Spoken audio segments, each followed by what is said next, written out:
함께 말씀 보겠습니다. 누가복음 18장 31절부터 마지막 43절까지 말씀입니다. 예수께서 12 제자를 데리시고 이르시되 보라, 우리가 예루살렘으로 올라가노니 선지자들을 통하여 기록된 모든 것이 인자에게 응하리라. 인자가 이방인들에게 넘겨져 희롱을 당하고 능욕을 당하고 침뱉음을 당하겠으며 그들은 채찍질하고 그를 죽일 것이나 그는 3일 만에 살아나리라 하시되, 제자들이 이것을 하나도 깨닫지 못하였으니 그 말씀이 감추었으므로 그들이 그 이르신 바를 알지 못하였더라. 여리고에 가까이 가셨을 때 한 맹인이 길가에 앉아 구걸하다가 무리가 지나감을 듣고 이 무슨 일이냐고 물은데, 그들이 나사렛 예수께서 지나가신다 하니 맹인이 외쳐 이르되, 다윗의 자손 예수여, 나를 불쌍히 여기소서 하거늘 앞서가는 자들이 그를 꾸짖어 잠잠하라 하되, 그가 더욱 크게 소리질러 다윗의 자손이여, 나를 불쌍히 여기소서 하니지라. 예수께서 머물러 서서 명하여 데려오라 하셨더니 그가 가까이 오매 물어 이르시되, 내게 무엇을 하여 주기를 원하느냐? 이르되, 주여 보기를 원하나이다. 예수께서 그에게 이르시되, 보라, 내 믿음이 너를 구원하였느니라 하시매 곧 보게 되어 하나님께 영광을 돌리며 예수를 따르니 백성이 다 이를 보고 하나님을 찬양하니라. 아멘. 우리가 누가복음 18장을 통하여서 여러 사건을 조금 살펴보고 있죠. 여러 사건을 살펴보나 영생이 과연 어떻게 우리에게 주어지는지, 하나님의 나라에 어떻게 들어갈 수 있는지, 우리가 하나님의 의를 어떻게 덧입을 수 있는지, 그 하나님 편에서 하나님께서 하시는 방식을 우리에게 알려주고 있죠. 그래서 18장을 잔잔히 살펴보면 이 과부와 재판장의 비유를 통해서 기도를 가르쳐 주지만 결국 의로우신 하나님에 대해서 붙잡는 믿음을 강조했었죠. 바리새인과 세리의 비유를 통해서도 여전히 기도하는 모습을 우리에게 알려주지만 그 핵심의 내용은 하나님의 의를 어떻게 입는가에 대한 부분이었습니다. 어린아이들을 금하지 말라 하는 내용을 통해서도 하나님의 나라에 들어가는 사람들이 어떠한 태도와 자세를 지녀야 어린아이와 같이 받아들인다는 것은 무엇인지를 우리가 한번 살펴보았고요. 부자 관리의 질문을 통해서 과연 무엇을 해야 영생을 얻는단 말인가를 돌이켜보면서 영생은 어떤 자에게 주어지는 것인지, 우리의 모습을 어떻게 바라봐야 하는지 우리가 살펴보았습니다. 그리고 나서 오늘 31절부터 34절이 껴있습니다. 껴있고 35절부터 여러분이 잘 아는 바디메오라는 맹인에 대한 눈을 뜨는 사건이 우리에게 놓여있단 말이죠. 이 유사한 여러 사건을 통해서 하나님의 의와 영생과 하나님의 나라를 말씀하셨던 예수님께서 바디메오가 눈을 뜨는 사건을 통해서 구원을 말씀합니다. 의와 하나님의 나라와 영생과 구원은 같은 의미를 여러 단어로 표현할 수 있는 것이며, 그만큼 우리가 하나님의 자녀가 된다는 것은 굉장한 풍성한 의미를 가지고 있거든요. 그런 것을 여러 사건을 통해서 계속 드러내시죠. 그리고 중간에 껴있는 게 31절부터 34절까지 말씀이란 말입니다. 그래서 오늘은 이 31절부터 34절까지의 말씀을 먼저 다루지 않고 35절부터 43절까지의 말씀을 다룬 뒤 이 중간에 껴있는 말씀을 한번 헤아려 보겠습니다. 35절 제가 한번 읽어보죠. 여리고 가까이 가셨을 때 한 맹인이 길가에 앉아 구걸하다가, 바디메오의 이 사건은 마태복음과 마가복음에도 나와 있거든요. 근데 거기에 마태복음을 잘 살펴보면 이 맹인이 두 사람이거든요. 근데 여기는 이제 한 사람으로 나와 있단 말입니다. 그리고 또 하나 잘 살펴보면 여리고를 떠나실 때라고 기록이 되어 있습니다. 근데 오늘 누가복음 본문에서는 어떻게 되어 있죠? 여리고에 가까이 가셨을 때 이렇게 되어 있죠. 이런 것을 자세히 보면 같은 사건을 왜 다르게 좀 표현할까에 대한 의구심이 있을 수 있는데, 그것은 여러 각도로 보기 때문에 다르게 표현된 것일 뿐입니다. 여리고도 이때 시대에 구여리고와 신여리고가 있었단 말이죠. 그래서 구여리고를 떠나서 신여리고로 내려갔을 때 이 과정 중에 맹인을 만나는 겁니다. 그래서 어떤 복음서에서는 구여리고의 측면에서 떠나가시는 것으로 표현을 한 거고, 오늘 복음서에서는 신여리고에 가까이 가셨을 때라고 표현이 되는 거죠. 우리의 이 짤막한 지식으로는 성경이 정확도가 좀 떨어지는 것 같고 한 사건으로 다르게 말하는 것처럼 보이는데, 생각보다 이 성경은 굉장히 다각도로 표현하고 있거든요. 풍성한 내용을 담고 있다는 걸 생각하면서 그런 상황 가운데 한 맹인으로 얘기합니다. 다른 복음서에서는 두 맹인 다를 주목한 거고, 오늘 누가복음에서는 한 맹인인 바디메오를 주목했단 말이죠. 맹인 중에 바디메오라는 사람은 사람들에게 공공연히 알려진 또 하나의 제자로서 예수님을 따른 사람이라고 볼 수 있습니다. 다시 한번 35절. 여리고에 가까이 가셨을 때 한 맹인이 길가에 앉아 구걸하다가, 다른 사람들이 잘 보는 길가입니다. 그 속에서 할 수 있는 일이 구걸하는 수밖에 없는 인생입니다. 자존심이 상하는 것은 진작에 버렸을, 왜냐하면 생계를 유지해야 할 수밖에 없는 현실을 맞닥뜨리며 자존심이라고는 내세울 수 없는 상황 가운데 구걸할 수밖에 없는 인생이죠. 그러한 가운데 36절, 무리가 지나감을 듣고 이 무슨 일이냐고 물은데, 사람들이 지나갈 때 했던 얘기를 듣는 겁니다. 이것이 어떻게 보면 은혜로 작용되는 하나의 도구가 되었거든요. 우리가 살아가면서 무엇을 듣지 않게 되는 것도 은혜요, 무엇을 듣는 것도 은혜거든요. 다른 사람들이 얘기하는 듣고 싶지 않은 말들을 잘 안 들리는 것도 은혜요, 우리가 꼭 들어야 할 말을 듣게 되는 것도 은혜죠. 이 바디메오에게는 자존심을 버리고 구걸하는 인생 가운데 주위의 사람들의 내용을 많이 들었던 것 같습니다. 그리고 그 들었던 말 중에는 복음이 굉장히 많이 서려 있어서 예수님에 대한 얘기를 자주 들었던 것 같습니다. 그 들은 것이 맹인의 입장에서는 눈으로 펼쳐진 바가 없고 눈으로 확인된 바가 없어서 믿음이 작동되기가 굉장히 어려운 상황인데, 우리 측면에서 돌이켜보면 내 앞에 무슨 일이 일어나야만 믿을 수 있는 조건부 같은 인생으로 우리가 우리의 삶을 내걸 때가 많은데, 바디메오는 눈으로 확인하기가 어렵거든요. 듣는 것만으로 결정을 해야 되는 상황입니다. 그런데 그 듣는 가운데 하나님께서 믿음을 허락하셨던 것 같습니다.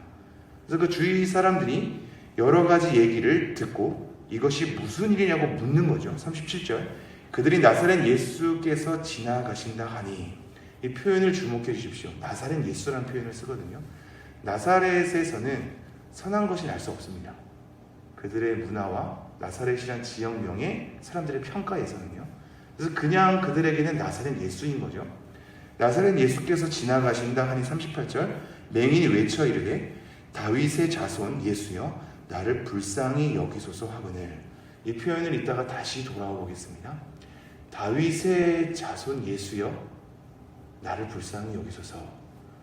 보지 못하고 들었던 내용을 기반으로 무리들이 지나감을 듣고 소란스러움을 알아차리고서는 도대체 이것이 무슨 일이냐고 물으니까, 아무것도 선한 것이 날 수 없는 나사렛이란 지명으로 예수를 소개할 뿐이었는데 반응하기를 다윗의 자손 예수를 부른단 말이죠. 그리고 나를 불쌍히 여기소서라고 엎드립니다. 나를 불쌍히 여기소서에 대해서 어떤 장면이 여러분 기억나세요? 세리의 기도가 기억나지 않습니까? 이게 성경이 되게 오묘한데요. 지금 오늘 사건을 통해서 앞서 다뤘던 사건을 다시 한번 다 상기시킬 수 있도록 등장시킵니다. 이후에 또 나오거든요. 앞서 계속해서 예수님께서 여러 사건을 통해서 보여줬던 내용, 가르쳤던 내용을 지금 31절에서 34절까지의 예수님의 고난에 대한 것을 직접적으로 예고하는 이 장면이 낀 상황에서 마지막 바디메오를 고치시는 상황을 통해서 앞의 내용을 상기할 수 있도록 다시 기록하고 있단 말입니다. 나를 불쌍히 여기소서, 세리의 기도가 생각나죠. 그리고 39절, 앞서가는 자들이 그를 꾸짖어. 어떤 말씀이 생각나죠? 제자들이 어린아이를 데리고 온 부모들을 꾸짖어라는 단어가 생각나죠. 그죠? 꾸짖어 잠잠하라 하되 그가 더욱 크게 소리질러 다윗의 자손이여 나를 불쌍히 여기소서 하는지라. 더욱 크게 소리 지릅니다. 잠잠하라고 꾸짖는 제자들의 엄숙한 말에도 불구하고 앞서서는 예수님께서 제자들을 입막음했지만 지금은 앞서 여기서 굉장히 소리를 많이 지르는 사람 가운데 본인 스스로가 더욱더 크게 소리를 지릅니다. 다윗의 자손이여 나를 불쌍히 여기소서 하는지라. 예수께서 머물러 서서 명하여 데려오라 하셨더니 그가 가까이 오매 물어 이르시되. 예수님께서는 멈추시죠. 그리고 바디메오를 주목합니다. 그리고 그를 가까이 오게 합니다. 우리가 배워야 할 또 다른 점인데요. 우리는 사실상 앞서서 발전되게 나가는 사람을 많이 주목하지 우리보다 뒤처진 사람은 별로 주목하지 않습니다. 우리 자녀들 상황 가운데도 뒤처진 아이들과 교제하는 것은 별로 원하지 않죠. 왜냐하면 같이 뒤처질까 봐. 더 잘 나가는 아이들과 교제하길 원하고 더 잘 풀리는 아이들과 교제하길 원하지 뒤처진 아이들을 챙기는 것에 대해선 별로 신경 쓰지 않거든요. 예수님께서 수많은 무리들 가운데 칭송하는 사람들, 예수님께서 대접하는 사람들 가운데 둘러싸여 있는데, 그래서 그 무리들이 마치 어린 아이들이 별로 불필요한 존재로 여기듯 맹인의 소리치는 것은 번거로운 일로 여기고 그들에게 소리쳤었는데 예수님은 아예 발걸음을 멈추죠. 할 일 많은 예수님께서 뒤처진 자를 바라보기 위해서 멈추고 그를 곁에 둔단 말입니다. 우리의 이기적인 삶에서는 잘 나오지 않는 삶, 뒤처진 자를 위해서 멈춰서 그를 가까이 오게 합니다. 그러면서 41절, 내게 무엇을 하여 주기를 원하느냐 이르되 주여 보기를 원하나이다. 이때 본다는 것은 바디메오가 눈을 뜬다는 것 자체만으로 언급하지 않거든요. 왜 그런지를 한번 잘 상기해 주십시오. 눈을 뜨는 것 자체만이 아닙니다. 나병 환자 10명 중에 1명 사마리아인이 나음을 입고 올 때 그에게는 구원받은 믿음에 대한 내면의 변화가 있었습니다. 그래서 그는 와서 예수님께 절하며 감사하고 하나님께 영광을 돌릴 수 있었거든요. 지금 이 바디메오가 눈을 뜨는 것 자체가 그냥 내 육체적인 질병이 낫는 것, 눈을 뜨게 되는 것 자체로 언급될 수 없습니다. 그 안에는 내면에 영적인 변화가 있었던 것으로 보입니다. 왜냐하면 주여 보기를 원하나이다 라고 하니 42절 예수께서 그에게 이르시되 보라 내 믿음이 너를 구원하였느니라 하시매. 43절 곧 보게 되어 하나님께 영광을 돌리며 예수를 따르니. 여러분 이 표현 어디서 기억나죠? 예수를 따르니. 부자 청년이 내가 무엇을 하여 영생을 얻으리까? 라고 하니 다 팔고 나서 나를 따르라 이렇게 얘기하죠. 근데 심히 근심하여 돌아가는 부자 청년이 보게 되죠. 이 장면도 지금 계속 다 상기시키게 하거든요. 예수를 따르니 백성이 다 이를 보고 하나님을 찬양하니라. 지금 이 맹인은 내 믿음이 너를 구원하였느니라는 평가를 받게 된단 말이죠. 그러므로 그냥 눈을 뜬 것이 아닙니다. 이 맹인에게는 구원받은 믿음이 있었던 겁니다. 그냥 눈 뜨는 보기를 원하는 것이 아니라 내면 안에 자기의 영적인 무지 가운데 제가 예수님을 영접하고 구원의 은혜를 입어서 무지 가운데 영적으로도 깨어있기를 원하나이다 라는 것이 같이 서려져 있습니다. 그것을 어떻게 알 수 있냐면 이 자의 부르짖음을 통해서 알 수 있습니다. 다윗의 예수여 나를 불쌍히 여기소서. 이것이 보통의 고백이 아니거든요. 왜냐하면 다윗의 자손이라고 언급한 것은 구약에서부터 메시아를 준비한 선지자들의 말을 이 자가 받아들인 겁니다. 우리 주 예수 그리스도로 그 그리스도 기름 부은 자로서 메시아로서 우리에게 등장한 구원할 수 있는 자는 다윗의 자손으로부터 앞서 구약의 선지자들이 우리에게 줄곧 선포된 것, 다윗의 후손으로 우리에게 올 것이다라는 모든 내용을 믿음으로 고백한 겁니다. 그래서 다윗의 자손 예수여죠. 남들은 나사렛 예수인데 다윗의 자손 예수라고 하는 겁니다. 나를 불쌍히 여기소서. 예수님은 다윗의 자손으로서 구약의 모든 선지자의 내용을 통해서 우리에게 오신 분입니다 라는 믿음의 고백이 있었던 것입니다. 그래서 내 믿음이 너를 구원하였느니라 라고 얘기하죠. 그러면 이러한 가운데 31절부터 34절을 보고 제가 마무리를 하죠. 예수께서 12 제자를 데리고 이르시되 보라 우리가 예루살렘으로 올라가느니 선지자들을 통하여 기록된 모든 것이 인자에게 응하리라. 인자가 이방인들에게 넘겨져 희롱을 당하고 능욕을 당하고 침뱉음을 당하겠으며 그들은 채찍질하고 그를 죽일 것이나 그는 3일 만에 살아나리라 하시되 제자들이 이것을 하나도 깨닫지 못하였으니 그 말씀이 감추었으므로 그들이 그 이르신 바를 알지 못하였더라.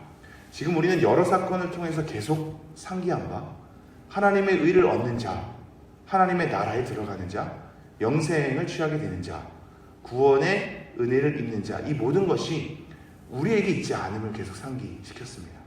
우리가 만들어낼 수 없는 것이며 우리 안에 조건이 있을 수도 없는 것이며 우리가 무엇을 한다고 영생을 취하는 것도 아닌 것임을, 우리가 보기에 보잘것없고 불필요한 어린아이에게 그들도 은혜의 자리에 들어올 수 있음을, 그리고 오히려 그와 같이 하나님의 나라를 받들지 않는 사람은 하나님의 나라에 들어갈 수 없음을 오히려 우리에게 경고하며 강하게 가르치신단 말이죠. 그렇다면 우리에게 없는, 우리가 만들어낼 수 없는 의와 영생과 구원과 하나님의 나라에 들어가는 것은 어떻게 우리로 하여금 주어지는가를 31절부터 34절까지 말씀을 통해서 일러주고 있단 말입니다. 여러분, 우리는 하나님의 구원의 은혜를 우리를 조건으로 얻을 수 있을까요? 절대 그럴 수 없죠. 우리가 선택된 것은 우리가 어떠한 조건을 내밀었기 때문인가요? 그렇지 않죠. 그래서 칼빈의 이 개혁주의의 전통 가운데 이 튤립이라는 교리가 있습니다. 그 중에 하나가 무조건적 선택이거든요. 무조건적 선택. 조건 없이 우리를 선택한 겁니다. 근데 성도님들이 이것을 많이 오해합니다. 우리 편에서는 조건이 없습니다. 우리 편에서는 무엇을 잘했다고 구원받고 무엇을 잘못했다고 버림받지 않습니다. 우리 편에서는 어떠한 원인을 제공할 수 없습니다. 우리가 무엇을 행했기 때문에 구원받는 것이 아니란 말입니다. 우리가 뭘 했기 때문에 하나님의 선택을 받는 것이 아닙니다. 우리가 믿기로 결정했기 때문에 선택을 받는 것이 아니란 말입니다. 자꾸 우리 편에서 무엇을 제공해야만 선택의 은혜를 입는 것으로 착각하니 내가 선택을 하면 하나님의 은혜가 주어지고 내가 선택하지 않으면 은혜가 주어지지 않는 것처럼 착각을 합니다. 그러나 성경에서 기록된 바 우리에게 조건이 있지 않음을 계속해서 얘기한단 말이죠. 우리에게 조건이 있지 않고 오로지 예수 그리스도의 고난, 예수 그리스도의 희생, 예수 그리스도의 십자가 사건, 예수 그리스도가 우리를 통해 채찍질을 당하고 침뱉음을 당하고 모욕을 당한 것이 우리에게 나음을 입게 되고 회복을 입게 되고 구원에 입게 되는 것으로 제시가 되고 있단 말이죠. 그러므로 우리에게는 무조건적 선택이 맞는데 그렇다고 조건이 아예 없는 게 아닙니다. 우리는 이걸 착각하죠. 무조건적 선택이라고 하니까 우리 편에서 조건이 없는 걸 가지고 아무 조건 없이 은혜가 쏟아지는 것으로 생각합니다. 여러분, 그렇지 않습니다. 하나님 편에서는 조건이 있습니다. 무슨 조건이죠? 예수 그리스도의 희생입니다. 예수 그리스도가 우리를 위해서 대신 십자가에 못 박혀 돌아가시는 결정적인 사건이 조건으로 제시돼야 우리가 우리의 조건 없이 하나님의 은혜를 누릴 수 있는 겁니다. 우리가 받게 되는 모든 의와 하나님의 나라에 들어가는 것과 영생과 믿음에 대해서 구원의 은혜를 입는 것은 우리 편에서는 아무것도 한 게 없어서 거저 받는 것인데 하나님 편에서는 조건이 있습니다. 예수 그리스도의 희생이 있단 말입니다. 우리는 그 희생을 짓밟고 그 희생 위에 서서 하나님의 은혜를 누리는 자입니다. 그러니 마치 아무것도 하지 않고 거저 받는 것으로만 자꾸 생각하니 그 은혜가 귀하게 얻어지지 않는 것처럼 막 누리게 되죠. 하지만 우리가 누리는 은혜는 우리 편에서는 제공한 것이 없으나 하나님 편에서는 자기 아들을 희생하는 것을 조건으로 하여금 우리에게 은혜가 주어졌다라는 것, 이것을 생각할 때 우리가 하나님 편에 받아들여지는 것이 얼마나 큰 희생을 통하여서 누리게 되는 은혜인가를 다시 한번 생각하게 되죠. 우리가 이 자리에 있는 것은 예수 그리스도의 희생을 지나왔기 때문입니다. 그것을 생각하면서 다시 한번 귀히 여기며 누군가에겐 주어지지 않는 선택과 은혜의 자리를 우리는 예수 그리스도의 희생을 통해서 누리고 있음을 또한 감사하고 다른 이들을 불쌍히 여기고 그들에게도 은혜를 주시기를 소망하면서 우리 주위의 사람들을 위해서도 기도하는, 뒤처진 자들을 위해서도 한 번의 시선을 더 내다볼 수 있는 우리가 되기를 간절히 소망합니다.